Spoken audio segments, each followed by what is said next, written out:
He's the founder and president of the Center for Security Policy. This is an institution that researches and protects Americans for so many threats that could possibly affect us. Please welcome Frank Gaffney.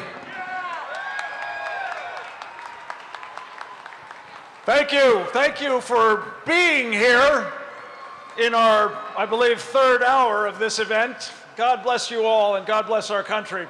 I'm going to make 3 points quickly.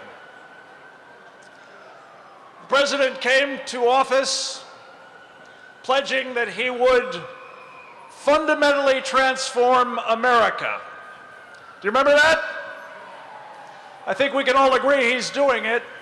But with this deal, ladies and gentlemen, what President Obama is doing is fundamentally transforming the world. He is fundamentally transforming the world, most especially by making as an ally an enemy of the first order. He is transforming Iran by legitimating its regime, by funding its nuclear program, by protecting its nuclear program, and in short, both through nuclear and conventional weapons, arming our enemy, the Islamic Republic of Iran. He is doing so, of course, explicitly by replacing our long-standing alliance with Israel. Another fundamental and enormously dangerous transformation. The second major point I want to leave you with, many of our previous speakers have spoken to this question. The arming, the funding, the enabling of the Iranian nuclear program, and so much more. Think about this, folks. In addition to the $750 million that has been given to the Iranians just for staying at the negotiating table every single month,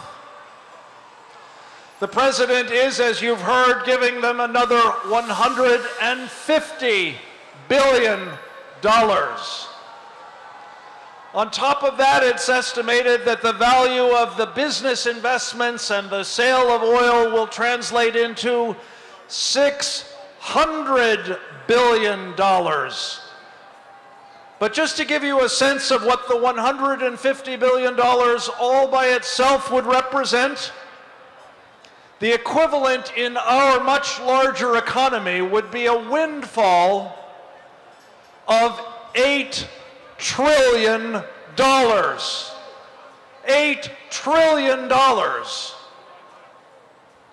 Think of what can be done by an enemy of our country with all that money.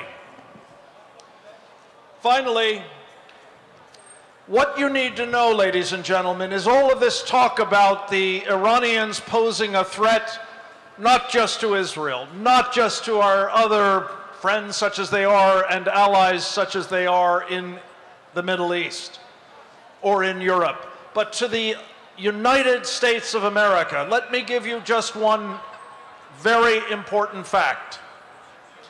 The Iranians are one nuclear weapon away from having all they need to destroy the electric grid of the United States, and by so doing, to bring about not only death to America, but truly a world without America. They are deadly serious about this purpose. They are pursuing it relentlessly, and they couldn't be more clear with us. That's what they have in mind. So when you are told, ladies and gentlemen, that there's no alternative to this deal but war, let me give you 3 specific alternatives that we should have very much in mind. First, we are at war with Iran already. As Carolyn Glick said, we don't even acknowledge it, but it's so, and they are pursuing it relentlessly. The difference, the alternative, Mr. President, is that it will not be a nuclear war. if we stop Iran from getting the bomb instead of enabling it from doing so. The alternative, Mr. President, is no nuclear cascade, as every nation in the region pursues its own nuclear weapons. The alternative, Mr. President, is not a situation in which we wind up enhancing but also protecting the Iranian nuclear program. These are all three things that we have as a distinct alternative. We must pursue them. Let me leave you with a last but very provocative thought. What you've heard here today, what you will find out more about in the coming month, please God, is that what is being done to our country is a betrayal. This is not only a violation of President Obama's oath of office. It is not only of a piece with the rest of what he's been doing to shred our Constitution.